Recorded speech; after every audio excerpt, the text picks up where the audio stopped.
Welcome to Community Chat. It's a beautiful day in the neighborhood. That's We that right. are live on CRR-FM radio, so keep it locked and listen to all our wonderful guests and hosts. I am your host for this half an hour, Miss Joan Edghill, president of the Jamaican American Association of Central Florida. I'm the vice president of Visit Jamaica, a poet and author of the book Still We Smile. So to learn more or to donate to the Jamaican Association, please go to jaaocf.com or call 407-292-3719. And to learn more or to donate to This Is Jamaica, you may go to thisisjamaica.org to do that. Now, MLK Parade, there's one going on today in Orlando, but there will be another in Ocoee on the 20th. So please make sure to come out to celebrate Martin Luther King. We're also having the Zora Neale Hurston Festival, and that starts January 31st till February the 2nd. Then, of course, we have our wonderful, amazing Mother's Day cruise scheduled for May the 10th, 2025 from 7 p.m. till 1, and that's been put on by CRRFM. So call 407-676-9023, or you can even call 407-292-3719 because we will have tickets too. Now it's time to meet our very, very special guest. His name is Mr. Germaine Williams. How are you? I'm fine, Joan. I'm fine. Thank you so much for having me today. Oh, it's a pleasure. So let me tell you a little bit about Mr. Williams. He's a visionary leader. He's dedicated to serving his community and advancing the kingdom of God. As an elder at Harborview Gospel Chapel since 2008 and the CEO of the Christian Brethren Assemblies, that's CBAJ, he is dedicated to shaping leadership in his community. Mr. Williams is also a devoted husband to his wife, Claudia, and a father to his son, 11-year-old Caleb, and his son, 6-year-old Ravon, yeah. Yes, who he fosters. So thank you for coming on and welcome to Community Chat. Thank you for having me. Great to be here. All right, I'm going to start right off with this question. As a multifaceted leader, how do you navigate the demands of serving as an elder at the Harborview Chapel and CEO of the Christian Brethren Assemblies and still remain a devoted husband and father? Again, thank you, Joan, for having me. Hello to your listeners. It is a very good question, Joan. It is a constant struggle and work. And just recently, Claudia and I, as we began to plan for the year, this was high on our agenda. And a couple of things that we remember, a friend of ours always saying, a marriage that works, the marriage that keeps working. Yes. So we set boundaries and things in place. For example, on Friday nights is family night. So I have no meetings on Friday nights. And Saturday night is wife night. So no meetings. Date night, correct. Yes. So those times are protected, Fridays and Saturdays, and I really spend those times with the family. My days are very busy and very long, but I was mindful that I can't give my best outside my home and give my what left inside the home. So I try my best to serve as best I can outside and inside. And Claudia, my wife, helps me with that. Her love language is quality time. She needs her time with her husband. So we work at it. We just keep working at it every day. And by set rhythms and balances and boundaries and try to work at it. But it's a constant struggle. You have to just keep working at it. That is awesome. I'm really so proud to hear that, a very balanced life, and that you have the good sense to know that a happy wife is a happy life. Right. So thank you for that answer. Now, you and your wife, Claudia, you opened your hearts and home to foster a 6-year-old child. Yes. Yes, called Ravi. Ravon, right? Yes. What inspired you both to become foster parents? And would you mind sharing your experience and insight about the foster care system in Jamaica? I'm interested in learning a little bit about that. Sure.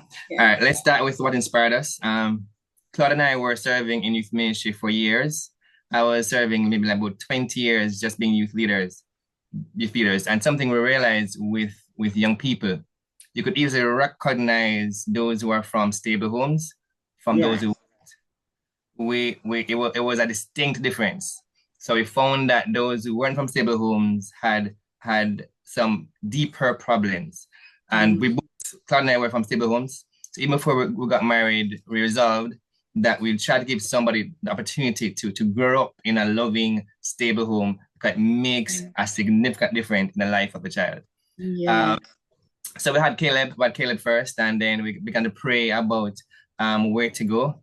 And in Jamaica, the agency is called Child Protection Family Services Agency, CPFSA for short. And they're the agency that's in charge in Jamaica. And we went through this other company called Family Life Ministries, which is a Christian counseling organization headed by Dr. Barry Davidson. Some may know that name. So about 3 years ago, January coming will make 3 years since we have Ravi. And we just guided. So during COVID time, he came into our house. We prayed about it. We met him once by the home, then a few times on Zoom. And we both agreed that this is the one Lord would have us to have. And he came, and it wasn't easy sailing. There's also a support group that we meet with once per month with foster parents. And we learned that foster children have unique trauma that you can't even. For example, when Ravi came to our house, he used to hide food under his pillow. But like first, we used to find some food under his pillow. So why is food under his pillow? Because he was coming from a home where he had to fight for his food. We had to make sure, so it took a while for us to reinforce and reassure him that you don't have to hide the food under your pillow. When he just came, he called Claudia Miss. And he called me daddy before he called Claudia mommy. Yes. But over the years, he has just grown so well. He's so articulate. People see him. I'm so happy to hear that. As a market on Friday, and somebody thought we were just like you. You must be son, and that was interesting. So he has come a far way, and he has grown so much. I'm really blessed. Yes. It sounds to me that they have a pretty good system in Jamaica. Because I know it can be complicated sometimes here in the U.S. A friend who has been trying for years to foster, and then eventually she did get a child, but with a lot of issues, and unfortunately, I think she had to go back. It happens. It's hard. It's hard work. It happens. Yes, she did a lot of different things, forced that this person to give her back, which is so sad, but I get it, because sometimes you just can't handle it. But I am proud of you. I'm proud of your wife. Is he calling her mommy yet? For sure. A long time now. I love it. For sure, a long time. That's wonderful. That's what we want. More people like you, more people to sacrifice, for others. It's been a pleasure. And Caleb I grew up with your baby with two brothers. So him and Caleb get along really well for the most part, apart from regular sibling rivalry. They're good. So we thank God for Ravon. He's really a part of our family. Yeah, God bless you for that. Awesome. All right, my next question is a little different. All right. This is the question. What sparked your passion for ministry, and how has your leadership approach evolved since your appointment to full-time ministry in 2008? Now, it's a mixed question. So two questions in one. Well, it's really who sparked my passion. I believe that passion was given by God.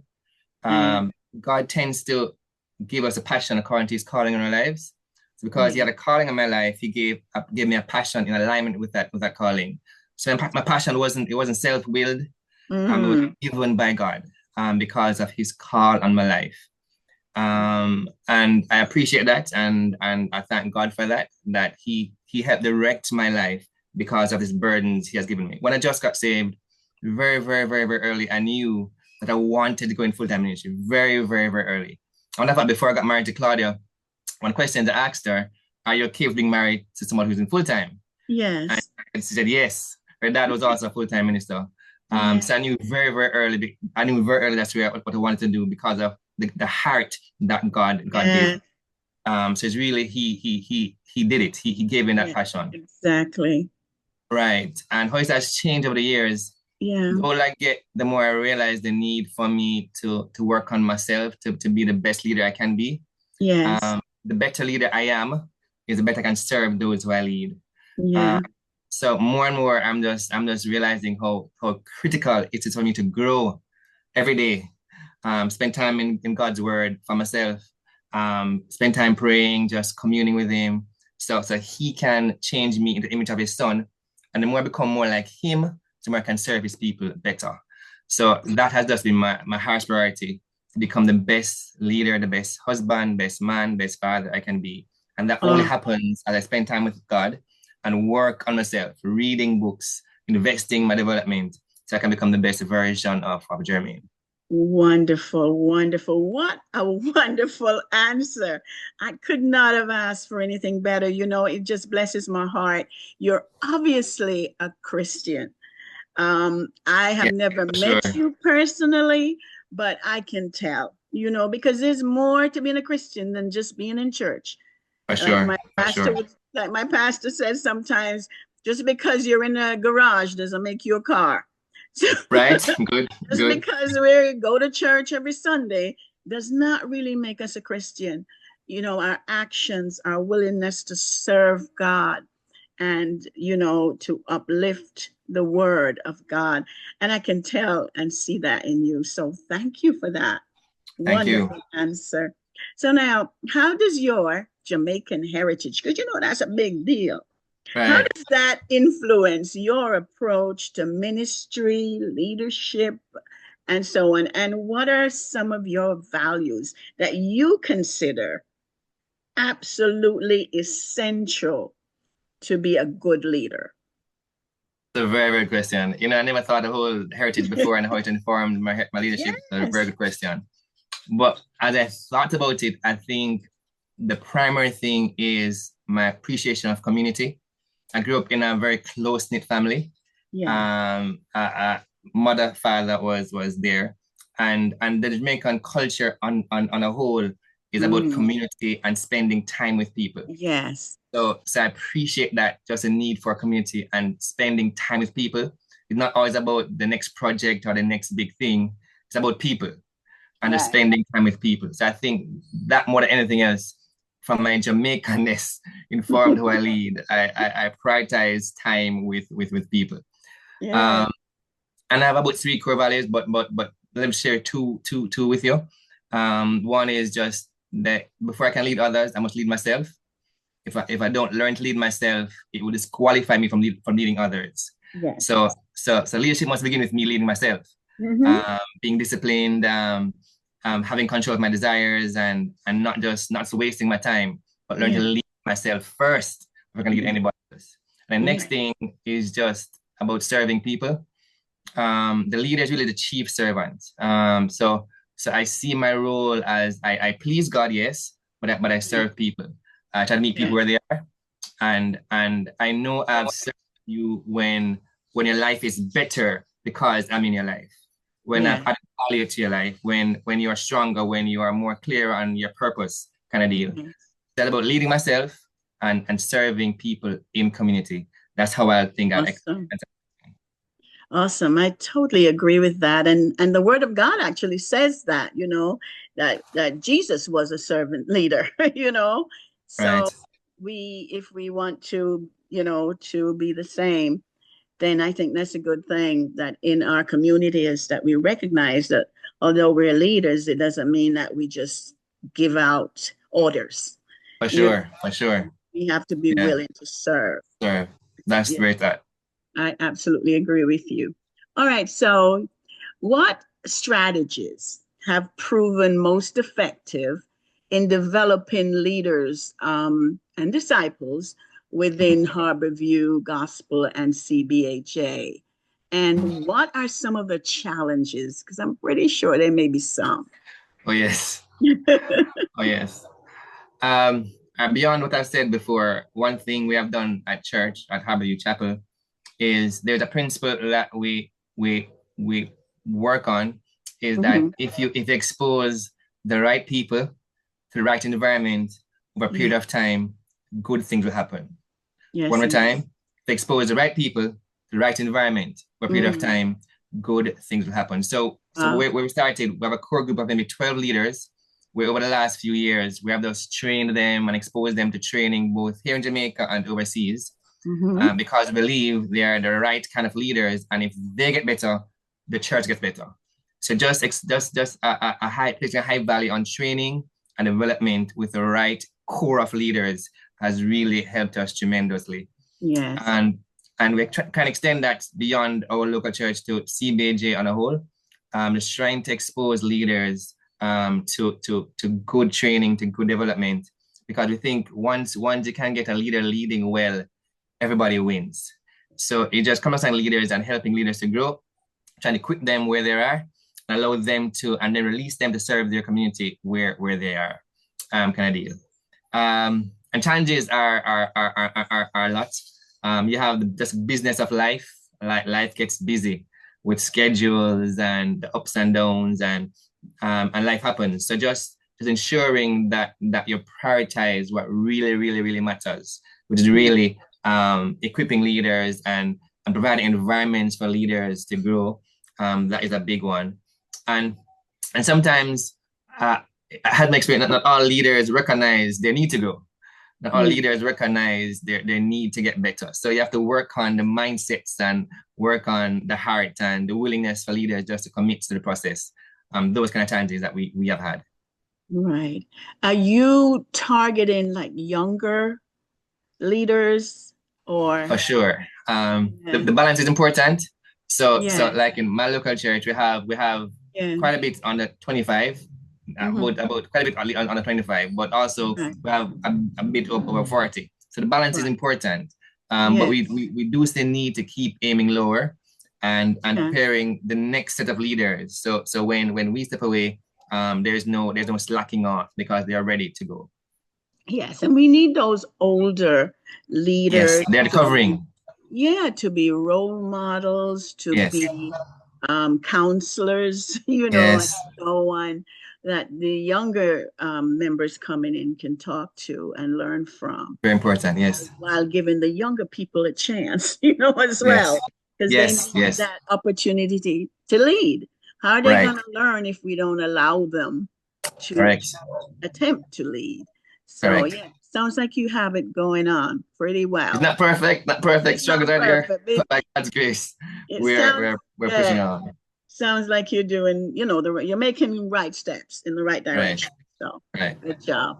All right, now as you look to the future, what is your vision for the Christian Brethren Assemblies community, and how do you see yourself contributing to this vision? Because of my passion is, and where my burden is, my burden is really, as you'd have heard on leadership. I believe my core calling is to develop leaders. That's my core calling. So one of the things we're trying to do is how do we systematically develop our leadership? Now, CBJ has 88 churches across the country, 88.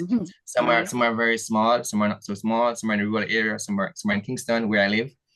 And the issues vary depending on where the local church is. So that's a challenge. And so how do you tailor development based on where the leader is? So our goal or our desire is to have every local church led by a full-time leader. Every local church. And that's not easy to get to, because they have families, they have children, so their finance well taken care of, and that's hard to pull off. But for sure, we think every local church being led by a fully committed, well-equipped leader is a win-win. Yes. So that's our dream, that's our goal. We're trying to work towards. Wonderful, wonderful. It sounds like you've got a plan and a Right. purpose and a mission, and Right. you are working on that. How many people are there in your group, would you say, your team of leaders?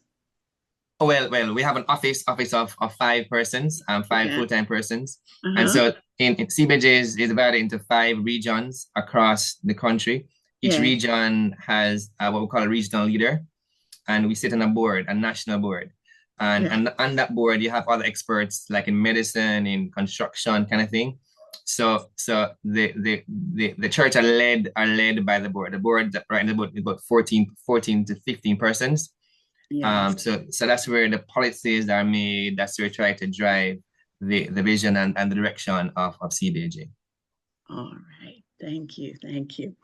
All right. Now, last year, July, Yes, yes, Hurricane Beryl just came barreling through yes, and yes, mostly hit St. Elizabeth.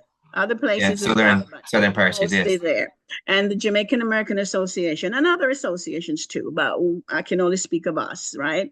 We sent 3 large containers. 2 of them went to somewhere else, but one of those containers we decided to send to you and Right. your organization. Now, would you please share your experience distributing the supplies from JAAOCF and tell us what were the challenges, successes, or maybe lessons learned? Right. First of all, we did a tour of the area. Yeah. Maybe a few days after burial. By that Mm-hmm. time, we still had no lights. Oh, In the southern parish, the light took about maybe about 2 months to return mm-hmm. thereabouts. So suffering was a reality, especially for the southern communities in Central Yeah. Bay, like Southfield, um, so on. There's a couple of mates that are really, really going through a hard time. With groceries and unfortunately at that time in Jamaica, Mm. prices went up. Like price of zinc went up and nail Yeah. went up, almost doubled. So Uh, wrong. it's unfortunate, but Mm-hmm. that's people are. So Yes.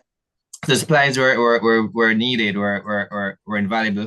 We partnered with other organizations as well who had also a foothold in Sensitive and some Yeah. parts outside of Southfield. We Mm-hmm. found it went well. Persons are really appreciative of the clothing, of the food supplies. Yeah. They were thankful. They could see smiles on their faces. Oh, So it really, really went well.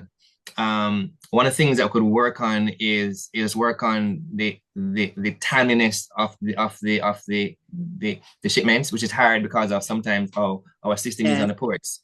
Yes. So just working on how time to receive them, and then working on making sure we have a list of needs so I can get the supplies to the most needy Yeah. first. Yes. So just the logistics of it is Mm-hmm. need to develop a better system here in Jamaica so we can be Wonderful. quicker in responding to those that are most needy. That was one of our main takeaways. Just how can we ensure that we respond quicker the next time? Because we're in a hurricane zone. So Yes. chances are, may the Yeah. Lord forbid, chances are there may be another burial. We Yes. just come to pray for God's mercy and grace. So just Yes. to improve our responsiveness, so people have suffered as long as they did. Yeah, so that's one thing we're trying to work on. How can we improve our responsiveness? Yes. Thank But you. thanks so much for your association.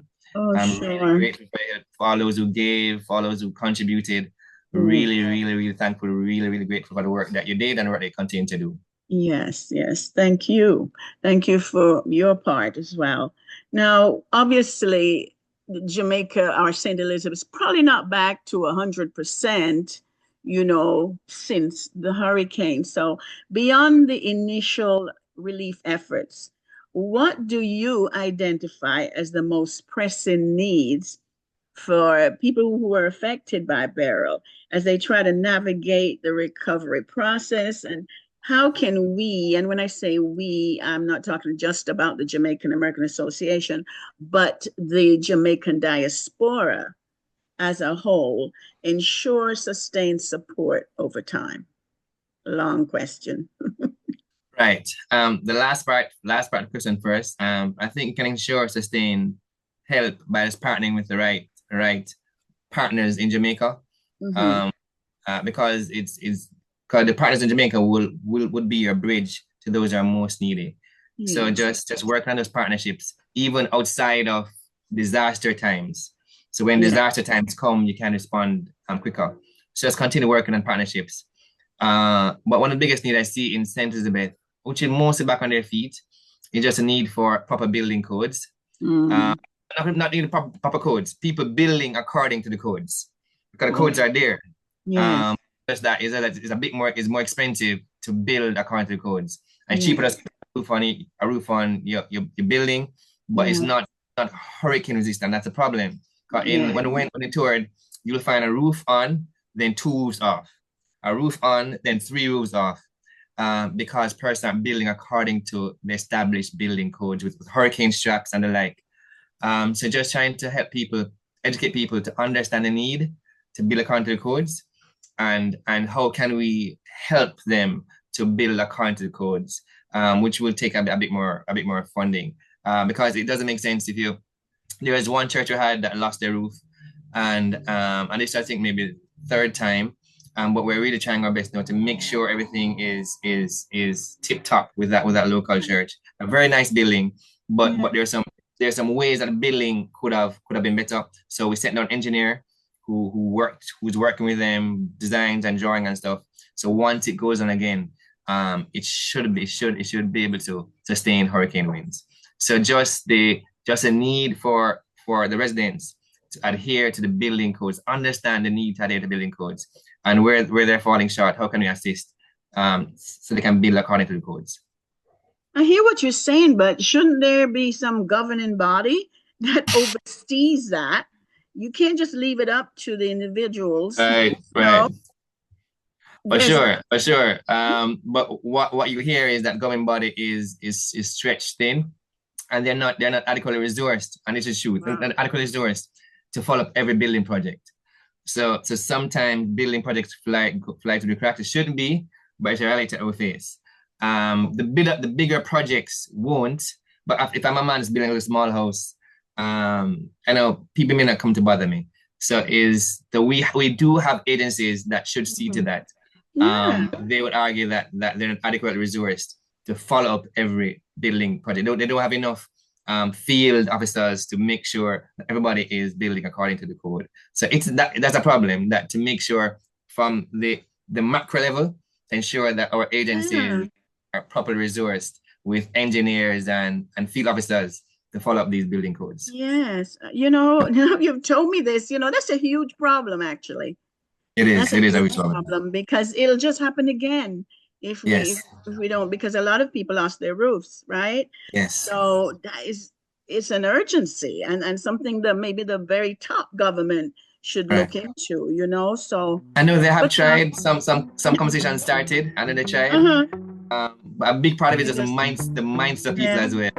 That just do things, my father always said, just do things right the first time. Just spend the money the first time and get something, so it will last. Gosh, oh gosh. Well, we've come to the end almost. So is there already? Man, that's having fun. Man, it went fast. So is there anything I missed, or anything you'd like to leave the audience with, or how they can reach you, anything like that? I'll give you that time. All right, sure. I'm CEO of CBJ, so I can be reached at Christian Brethren Assemblies JA@gmail.com. That's Christian Brethren Assemblies JA@gmail.com.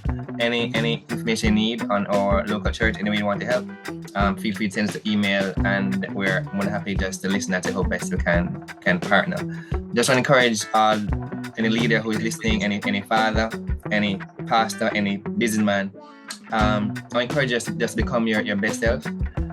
We add the greatest value when we become our best selves. When we focus on developing ourselves, we learn to lead ourselves, spending time for me, who's a Christian, with the Lord, and allowing Him to transform my mind and my heart, so I can be more like His Son.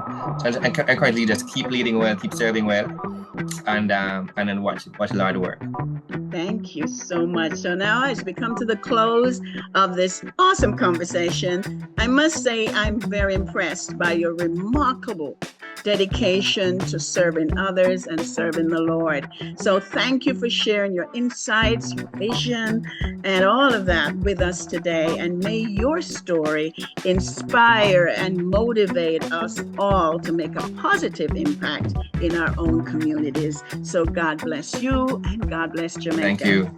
Thank you again Jo. for coming on. Bye, buddy. All